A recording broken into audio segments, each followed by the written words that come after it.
Nouvelle-Calédonie, terre de la parole perdue. Au commencement, il y avait les accords, ces promesses gravées dans l'histoire comme une lueur d'espérance, une devise, terre de parole, terre de partage, une ambition, construire un destin commun. Mais aujourd'hui, la parole semble s'être éteinte. Les voix s'élèvent, mais elles ne se rencontrent plus.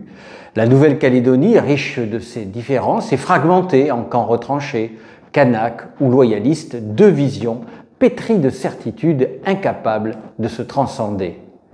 Le dialogue, naguère fragile mais réel, est désormais prisonnier des méfiances et des désillusions. Le projet collectif s'efface sous les revendications identitaires. Chaque camp joue sa partition, sourd à l'autre, comme si l'avenir pouvait s'écrire en solo. La parole, jadis partagée, est désormais perdue. Elle a cédé sa place au monologue et l'île, terre d'espoir, semble glisser vers une impasse. Alors, comment en sortir? La réponse ne viendra ni des institutions figées dans leur routine, ni des figures politiques qui peinent à fusionner leurs antagonismes.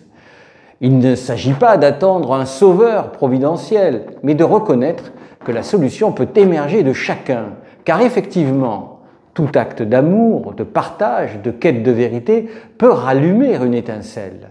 Et peut-être que le véritable défi est le dépassement de soi, des égos et des égoïsmes, des conflits stériles.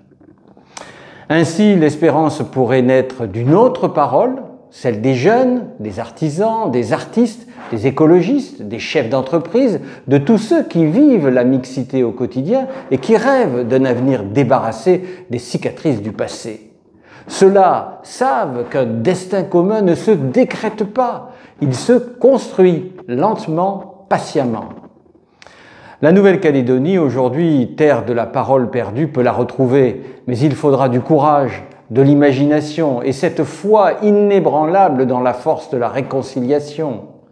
L'espérance est un choix, une volonté, un chemin qui n'appartient qu'aux Calédoniens.